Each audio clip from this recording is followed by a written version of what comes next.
Spring has always felt like such a romantic season for me. I don't quite know why. Hey book besties, welcome back to my channel. Today, I'm going to be talking about 10 romance books that give off spring vibes. For whatever reason, I just always associate spring with romance and love. So there are certain books that I've read that just emulate those vibes and give them off so well. And I think they're just really great reads to dive into during the spring season. Before we dive in, make sure you hit that subscribe button and stick around for more book content. I love sharing book recommendations like this one, book unboxings, reading roundups, and all the fun bookish things, so make sure you're following along.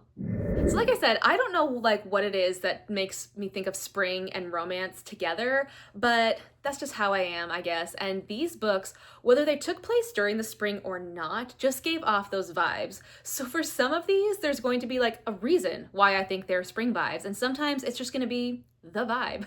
So let's dive in. First up is The 7-Year Slip. Now this is one that I don't think takes place in the spring. This one is set in New York City, and there's just such a feeling to like being in the city, like out and about, like during the year. So I'm definitely thinking it doesn't primarily take place in the winter. Like I don't think probably at all. I think most of it is like during the time of year where it is a bit of warmer weather. So it's definitely one that's really good for spring and summer. It just has those like renewal vibes to it that are so beautiful. Next is Wild Love, and this one is one that like I really can't put my finger on why it made me feel like springtime, but it did. It could be because one of like the scenes that often happens in the book is the couple like meets at this dock on a lake near a house that is like the main setting of the story. So maybe it's something like that that gives off those vibes. But there was just something about it that felt so, again, like so much like a renewal. So yeah, this one, so beautiful. Next is The Redo List. Again, this one, because it does have a main character who's trying to embark on a new part of her life and a new season of her life, it did have a very renewal feel to it, like I feel on the springtime.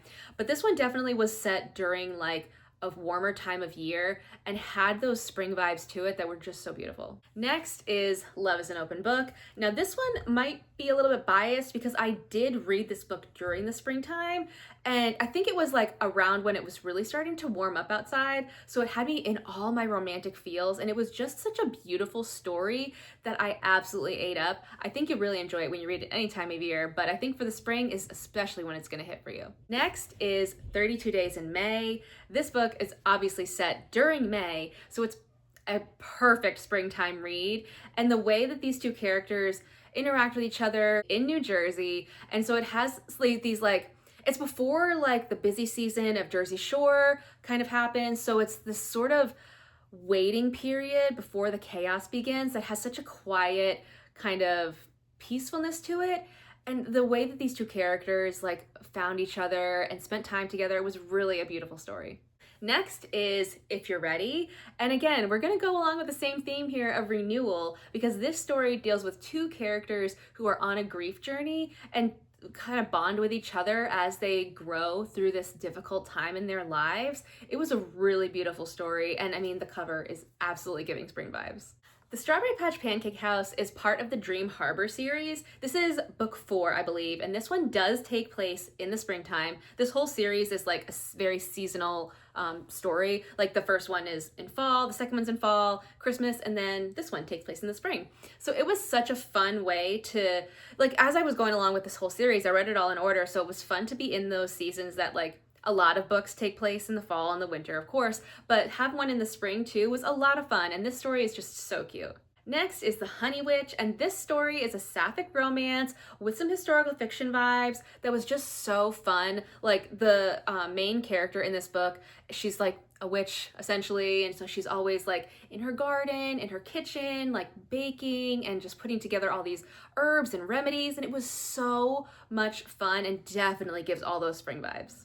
Next is The Love of My Afterlife.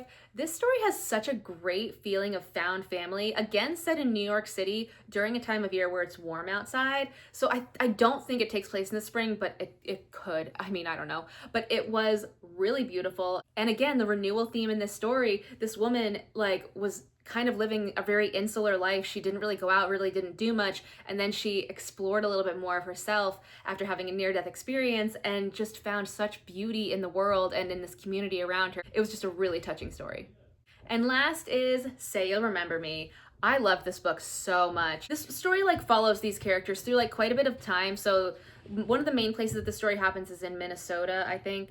And so there is like some parts of the story where it's winter because they're like in a long distance relationship. So I know that there's like been a struggle with they couldn't get in touch with each other. But anyway, this story was so beautiful. And there were a lot of times during this story that definitely gave me spring vibes because they were going to carnivals or going to these events, like outside events, or like farmers markets. It was just such a beautiful story about these two people enjoying time with each other outdoors, which I love. So yeah, this one definitely had those springtime vibes for me.